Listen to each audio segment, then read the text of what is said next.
కుమారుడు ఇచ్చాడు. అతను మనందరికీ తెలుసు. ఎవరు?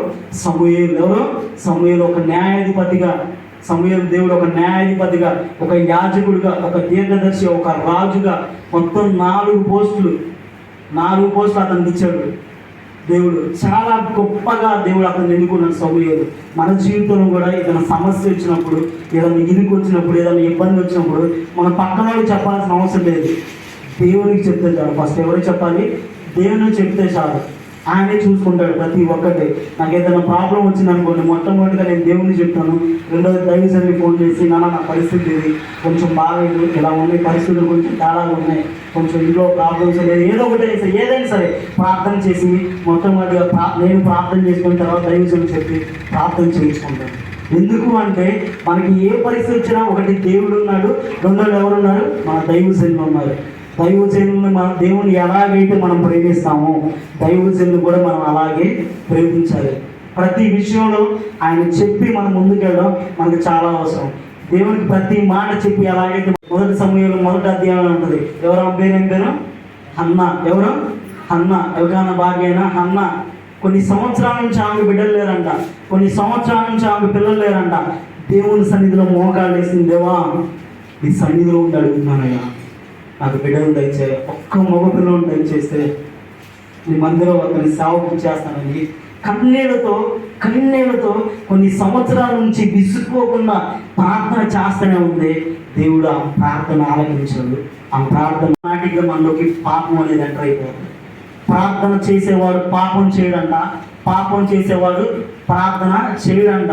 ప్రార్థన తగ్గింది అంటే ఖచ్చితంగా పాపం వచ్చేసింది. అందుకే ఎడతెగక ప్రార్థన చేయండి అంటే ఆయనకేం అవసరం? దానియేలుకి శుభ్రంగా ఆ దేశంలో ఒక మంచి పోస్ట్లో ఉన్నాడు, ఒక ప్రధానమంత్రి అన్న పోస్ట్లో ఉన్నాడు. కానీ అతను ఏం చేశాడంటే ప్రార్థన తన జీవితంగా పెట్టుకున్నాడు. ఎడతెగక ప్రార్థన చేయాలి, దేవుని సన్నిధిలో దర్శనాలు చూడాలి. అతని గురించి ఉంటుంది, దానియేలు రాశారు. అతను అంట దేవదూత ఆత్మ గలవాడని ఉంటుందంట. క్లియర్గా ఉంటాయి, 4వ అధ్యాయంలో ఆ మాటలు ఉంటాయి. దేవత ఆత్మను కలిగిన వాడంట దానియేలు. ఎందుకు అతనికి అంత పట్టుదల అంటే తన ప్రజలను విడిపించాలి. దేవుని కోసం నేను నిలవబడితే అనేక మంది నిలవబడతారు అని చాలా క్లియర్గా ఉంటాయి ఆ మాటలు. అతను 21 దినాలు ప్రార్థనలో కూర్చున్నాడంట. వాక్యంలో క్లియర్గా ఉంటుంది. దానియేలు 10, 12, 13 వచనాల్లో క్లియర్గా ఉంటాయి ఆ మాటలు. ఎందుకంటే ఎడతెగక ప్రార్థన. అతను ఒక విషయం మీద ఏదైనా విషయం మీద పట్టుదల కలిగి కూర్చుంటే అది జవాబు వచ్చేంత వరకు దేవుని సన్నిధిలో గోజాడుతూనే ఉంటాడంట. ఈరోజు మనం ఎంతవరకు ప్రార్థన చేస్తామో నాకైతే తెలియదు. ఎందుకంటే మన జీవితాలు మనం పరిశీలన చేసుకోవాలి.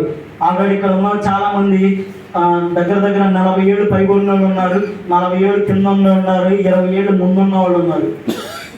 వారందరూ ఈ సంఘంలో నిలబడి ఒకప్పుడు నేను కూడా చిన్నప్పటి నుంచి ఇదే ఉపవాసాలు ఉండి ప్రార్థన చేసేది బలమైన ప్రార్థన. దేవుని సన్నిధిలో గోజాడేదే బలమైన ప్రార్థన. ఒకటి పొందుకోవాలి అంటే దేవుని సన్నిధిలో నిలబడి, నాయనా నాకు ఇది కావాలి, నాకు ఇది దయచేయాలని అడిగేదే ఈ ప్రార్థన. పట్టుదల కలిగి ఉండే ప్రార్థనే బలమైన ప్రార్థన. అలాంటి ప్రార్థన ఎవరు చేశారు అంటే ఏలియా చేశాడు. ఎందుకు చేశాడు అంటే వాళ్ళు దేవుని మాట వినట్లేదు, దేవునికి దూరం అయిపోయారు. దేవుని పట్ల ఉన్న ప్రేమ వాళ్ళని ప్రతి దినం దూరం చేస్తూనే ఉంది. కాబట్టి దేవుడే చెప్పాడు, అయ్యో నా మాట వినట్లేదు, నువ్వు వెళ్ళి వాళ్ళకి వాక్యం చెప్పు, 3.5 సంవత్సరాలు భూమి మీద వర్షం పడదు అని అదే మాట సెలవిచ్చాడు. మరలా వారు ప్రార్థన చేస్తారు.